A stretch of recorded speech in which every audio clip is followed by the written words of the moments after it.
আজ ফের সুপ্রিম কোর্টে আর্জিকর মামলার শুনানি সকালের বদলে শুনানি হবে দুপুরে। নিরাপত্তা নিশ্চিতের দাবিতে অনর জুনিয়র ডাক্তাররা উঠতে পারে থ্রেট কালচার প্রসঙ্গ। সোমবার দুপুর 2টায় মামলাটি শুনবে আদালত। শুনানি হবে প্রধান বিচারপতি ডিওয়াই চন্দ্রচূড়, বিচারপতি পারদিওয়ালা এবং মনোজ মিশ্রের বেঞ্চে। এবং এখান থেকে বিশাখা, এই 12 দিন যে 12 দিন পরে শুনানিটা হচ্ছে, 12 দিনের মধ্যে আমরা দুটি ঘটনা দেখতে পেয়েছি। একটা ঘটনা হচ্ছে চিত্তরঞ্জন হাসপাতাল এবং আর একটা হচ্ছে সাগর দত্ত হাসপাতাল। এরপরে দাঁড়িয়ে থেকে আজ সুপ্রিম কোর্টের শুনানি তো অত্যন্ত গুরুত্বপূর্ণ বিশাখা। একদমই তাই, এবং সেই জায়গা থেকে সুপ্রিম কোর্টের বাইরে থেকে আমাদের প্রতিনিধি রিয়াঙ্কা রয়েছেন আমাদের কাছে সঙ্গে, আমরা তার সঙ্গে কথা বলবো। রিয়াঙ্কা, আজকে অত্যন্ত গুরুত্বপূর্ণ একটা দিন, একদিকে থ্রেড কালচারের প্রসঙ্গও উঠতে পারে আজকে সুপ্রিম কোর্টের শুনানিতে, এবং তার মধ্যেই সাগর দত্ত মেডিকেল কলেজে এভাবে নার্স এবং চিকিৎসকদের উপর হামলার ঘটনাও ঘটে গিয়েছে। আজ কি হতে চলেছে শুনানিতে?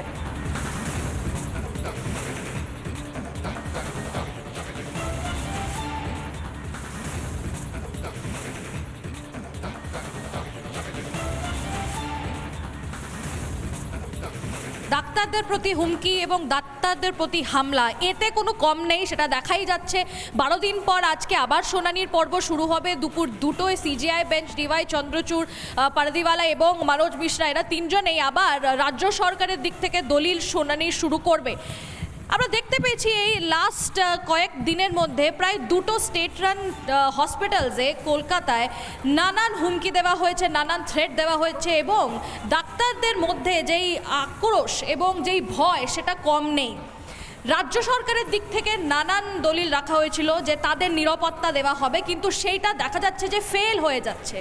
সেই জন্যেই আজকে এই শুনানি থাকবে সব থেকে গুরুত্বপূর্ণ, কারণ আজকে স্টেট গভর্নমেন্টকে আবার তাদের রিপোর্ট সাবমিট করতে হবে, তারা কতটা কাজ করেছে নিরাপত্তা দেওয়ার জন্য সেইটা সাবমিট করতে হবে। এবং সেই নিয়ে আবার জুনিয়র ডাক্তাররা বলেছে যে তারা হয়তো আবার আন্দোলন শুরু করবে রাস্তায় রাস্তায়, কলকাতার রাস্তায় হয়তো আবার ওরা আন্দোলন চালিয়ে যাবে, কেন কি তারা এখনও আবার সেফ ফিল করছে না, তারা নিরাপত্তা পাচ্ছে না। আর সেইটা হলো গিয়ে মমতা সরকারের ফেলিয়ার এবং কলকাতা পুলিশের ফেলিয়ার, যে তারা ডাক্তারদের সেফটি বা সিকিউরিটি দিতে পারছে না, তাদের আবার রাস্তায় নামতে হবে। কিন্তু তারা নজর রাখবে সুপ্রিম কোর্টের আজ এই শুনানির পর্বের দিকে, 2টোর সময় শুনানি। একদমই তাই, অত্যন্ত গুরুত্বপূর্ণ দিন আজ রিয়াঙ্কা, যে কথা তুমি সুপ্রিম কোর্টের সামনে থেকে বলছো, এবং সেই জায়গা থেকে আজকের দিনে সমাধিটা অত্যন্ত গুরুত্বপূর্ণ, কারণ ইতিমধ্যেই বলা হয়েছে জুনিয়র চিকিৎসকদের তরফ থেকে যে আজকে পর্যন্ত যদি রাজ্য সরকার তাদের নিরাপত্তার জন্য ব্যবস্থা গ্রহণ করতে না পারে, তাহলে আজ বিকেল 5টার পর থেকে পূর্ণ কর্মবিরতির পথেও তারা যেতে পারেন।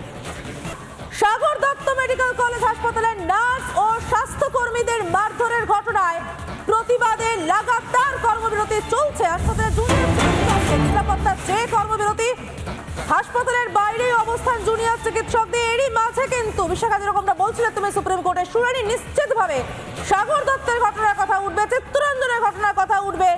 রাজ্যকে যখন বারবার নির্দেশ দেওয়া হয়েছে জুনিয়র চিকিৎসকদের নিরাপত্তা নিশ্চিত করুন, হাসপাতালের নিরাপত্তা নিশ্চিত করুন, কিন্তু তার মধ্যেও কিন্তু এই বিষয়টা চলছে। প্রজ্ঞা রয়েছে আমাদের সঙ্গে, বিশাখা, আমি প্রজ্ঞার কাছে একটু চলে যাবো। প্রজ্ঞা, জুনিয়র চিকিৎসকেরা এখনো পর্যন্ত কর্মবিরতিতে রয়েছেন এবং যে নিরাপত্তার দাবিটা তারা প্রথম থেকে বারবার করে আসছেন তা এখনো সুনিশ্চিত হয়নি। আজ সুপ্রিম কোর্টে যদি আবারও রাজ্য সরকার ব্যর্থ হয় উত্তর দিতে, আজও যদি নিরাপত্তা না পাওয়া যায়, কি করবেন তারা?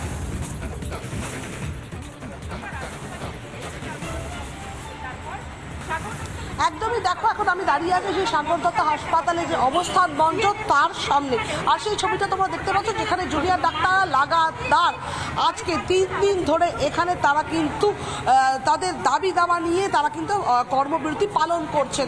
আমি কয়েকজন ডাক্তারের সঙ্গে কথা বলে জেনে নিই যে কি তাদের যাদের যে দাবিগুলো ছিল যে সরকারের কাছে, সেই দাবি দাবাগুলো কি তোমাদের পূর্ণ হবে বলে কি মনে হচ্ছে? তোমাদের নিরাপত্তাটা বড় আশঙ্কার মধ্যে রয়েছে।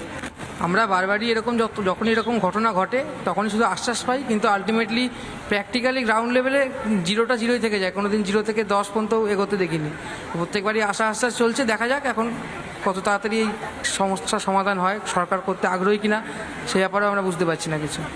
এবং এর আগে আরজিকরের ঘটনা ঘটেছে, তার বেশ কিছু আশ্বাস দিয়েছিলেন, কিন্তু সেই আশ্বাসের পরেও শুক্রবার দিন তোমাদের হসপিটালে এইরকমই একটা অপ্রীতিকর ঘটনা ঘটে যায়। কি বলবে মুখ্যমন্ত্রীর আশ্বাসের ওপরেও কোনো কাজ হয় না? কাজ তো আলটিমেটলি হচ্ছে না, সেটা আমরা সবাই দেখতে পাচ্ছি, শুধু আমাদের হাসপাতাল বলে না। কিছুদিন আগে ভগবানপুরের ওখানেও আমাদের একটা হেলথ সেন্টারে একজন ডাক্তারবাবু মার খেয়েছিলেন, আমারই ব্যাচমেট বন্ধু ওখানকার। গতকাল ন্যাশনাল মেডিকেল কলেজে একই ঘটনা ঘটেছে, হয়তো গায়ে হাত তোলেনি কিন্তু মুখে গালিগালাজ করেছে। তো এই ঘটনা আকচার ঘটছে এবং প্রত্যেক দিনই ঘটছে, এবং সিকিউরিটি জিরো ছিল, জিরোই আছে, কোনো চেঞ্জ গ্রাউন্ড রিয়ালিটিতে কিছু চেঞ্জ হয়নি। আমাদের সিকিউরিটি কিচ্ছু নেই, জিরো। কী ভরসায় আমরা কাজ করব? একদমই একদমই। আমি আরো কিছু কয়েকজন ডাক্তার সাথে কথা বলে নিই, তোমাদের সাথে একটু কথা বলি। এই যে আন্দোলন আজ 3 দিন ধরে চলছে, কি মনে হচ্ছে কোনো সমস্যার সমাধান হবে? কেন এর আগে মুখ্যমন্ত্রী আশ্বাস দিয়েছিল, তারপরেও গত শুক্রবার যেভাবে হামলা হলো, কি বলবে? তোমাদের নিরাপত্তা নিয়ে তোমরা কি ভাবনা চিন্তা করছো? মুখ্যমন্ত্রীর সাথে যে আমাদের মিটিংটা বৈঠকটা হয়েছিল, সেখানে অনেক কিছু সদর্থক উনি বলেছিলেন, কোন কোন পয়েন্টে আমরা এগ্রি করিনি সেই সমস্ত আমরা একটা রিটেন ডকুমেন্ট পেয়েছিলাম। কিন্তু আর পরবর্তী ক্ষেত্রে যখন আমরা চিফ সেক্রেটারি সেই মুখ্য সচিবের সাথে যে মিটিংটা করি, সেই মিটিংয়ের পর থেকে কিন্তু আমরা অনেকটাই আমরা যে আশাটা অর্জন করছিলাম, সেই আশাটা আমরা ভঙ্গ হয়েছি। যে রিটেন ডাইরেক্টিভগুলো আমরা চেয়েছিলাম, সেই রিটেন ডাইরেক্টিভ এখনও সেই অর্থে আমরা কিছু পাইনি। যদিও সুপ্রিম কোর্টের দিকে আমরা আশাবাদী, সুপ্রিম কোর্টের শুনানির দিকে আমরা তাকিয়ে রয়েছি। গত হিয়ারিংয়েও আমাদের ইন্দিরা সিং ম্যাম, আমাদের লিগাল কাউন্সিল যিনি, উনি কিন্তু এটা তুলে ধরেছিলেন যে সিকিউরিটি এখনও কিন্তু পর্যাপ্ত নয়, যেটা জাস্টিস ডিওয়াই চন্দ্রচূড় এগ্রি করেছিলেন। এবং উনি এটা বলেছিলেন যে যতদিন না আমরা সিকিউর ফিল করছি ততদিন আমরা কাজে ফিরবো না। কিন্তু আমরা কাজে ফিরতে চাই এবং আমরা ধাপে ধাপে কাজে ফিরছিলামও। এই শুক্রবারের এই ঘটনাটার পর আমরা আবার একটা ধাক্কা খাই, আমাদের দেওয়ালে আবার পিঠ থেকে যায়, আমরা আবার ঠিক করি যে আমরা আবার কর্মবিরতিতে আসবো। তো সেই মর্মে তার পরের দিন একটা মিটিং হয় আমাদের প্রিন্সিপাল স্যারের এবং কলেজ কাউন্সিলের সাথে। সেই মিনিটস অফ দ্য মিটিং যদি আপনি দেখেন, ওনারাও স্বীকার করে নিয়েছেন যে এই জায়গায় আমাদের সিকিউরিটি দেওয়া দরকার ছিল, এই সিকিউরিটি আমরা দিতে পারিনি, আমরা দিতে এখনও অক্ষম। তো সেই জায়গাতেই আমরা এখনও দাঁড়িয়ে আছি। তারপরে আর কোনো মিটিং করে ওনারা আমাদের বলেননি বা জানাননি যে এই সিকিউরিটি কিন্তু আমরা আপগ্রেড করতে পেরেছি বা সক্ষম হয়েছি।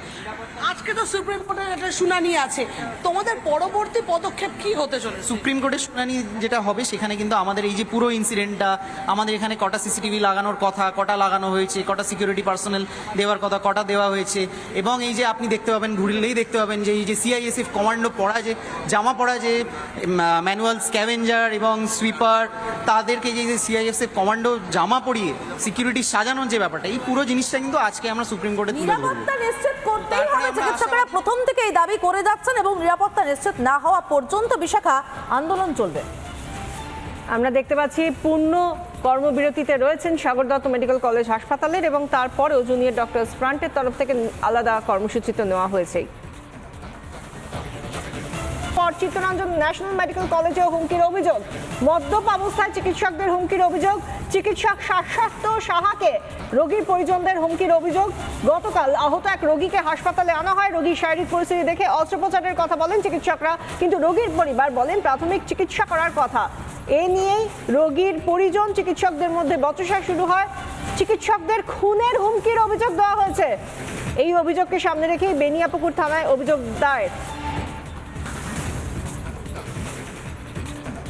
চিত্তরঞ্জন ন্যাশনাল মেডিকেলের চিকিৎসক শাশ্বত সাহাকে হুমকি রোগীর আত্মীয়ের, নিগৃহীত চিকিৎসকের সঙ্গে যোগাযোগ করে রিপাবলিক বাংলা।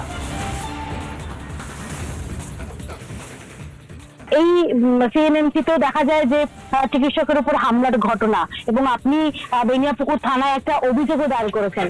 কি ঘটনা ঘটেছিল? ঘটনাটা ঘটেছিল শনিবার রাতে, মানে 29 তারিখ রাত 4টের সময়, এরকম সময় নাগাদ। তো আমাদের এমার্জেন্সিতে একজন পেশেন্ট আসেন, তিনি তার কমপ্লেন ছিল যে উনি আর কি মদের নেশায় নিজের হাতটাই নিজের বাড়ির অ্যাকুয়ারিয়ামে মারেন আর কি। তো সেখান থেকে হাতের সামনের দিকটা একটা মানে ডিপ কাট ইঞ্জুরি ছিল, ল্যাসারেশন ইঞ্জুরি ছিল, এবং তার সাথে ওই সুপারফিশিয়াল ভেনাস কিছু ইঞ্জুরি ছিল। ঠিক আছে, এবার সেটার জন্য ওনার কনস্ট্যান্ট ব্লিডিং হচ্ছিল, উনি তাড়াতাড়ি এমার্জেন্সিতে আসেন। এবার ঘটনা হলো যে এমার্জেন্সিতে আসলে যে নিয়ম, যে আগে এমার্জেন্সি অ্যাটেন্ড করতে হয়, সেখান থেকে সার্জনদের কাছে রেফার করতে হয়, এবং তারপরে যে মানে সার্জারি ওটিতে পাঠানো হয় যদি ওটি দরকার মনে হয় কিছু হয়। উনি সেসব কিছু না মেনে আর কি ডাইরেক্ট আমাদের যেটা সার্জারি ডিউটি রুম, সেখানে ঢুকে যান। যখন আগে বলা হয় যে আপনি শুধু এমার্জেন্সি ওটিতে যেতে হবে, মানে প্রটোকলটা বোঝানো হয়, তখন আর কি উনি গালিগালাজ শুরু করেন। ওনার সাথে আরো 6-7 জন আরো লোকজন ছিলেন, মহিলা ছিলেন, এরা সবাই মিলে আর কি আমাদের যে এমার্জেন্সি সার্জারি ডিউটি রুম, সেইখানে আর কি গালাগালি করেন, হুমকি দেন যে সবাইকে মারবেন। এরকম ধরনের, এবং তারপরে সিকিউরিটি পার্সোনেল আছে, এবার 15-20 মিনিট অ্যাডিশনাল সিকিউরিটি কেউ ছিলেন না ঘটনাটা ম্যানেজ করার জন্য। তারপরে সিকিউরিটি আসেন এবং সিকিউরিটি আসার পরে ওনাকে এমার্জেন্সি থেকে টিকিট বানিয়ে তারপরে ওটিতে পাঠানো হয়। যখন উনি ওটিতে গেছেন তখন সাথে পুলিশ ছিল, সেই সময় আমি পেশেন্টকে দেখি এবং আমাদের যে সার্জারি টিম ছিল তারা ওনার হাতের যে ব্লিডার গুলো মানে সেলাই করেন, রক্ত বন্ধ করেন, সেলাই করেন, এই ঘটনাটা হয়। সেটা ওরকম 8 ঘন্টা 45 মিনিট পরে, মানে উনি যখন থেকে হসপিটালে এসছেন তার ধরুন 40 মিনিট পরে ওনার সেলাই টেলাই এগুলো কমপ্লিট হয়। তারপরে ওনাকে সেলাই টেলাই হওয়ার পরে আমরা আমাদের পুরো সার্জারি ইউনিট থেকে, মানে যে ইউনিট থেকে ঘটনাটা হয়েছিল সেখান থেকে একটা জেনারেল ডায়েরি ফাইল করি।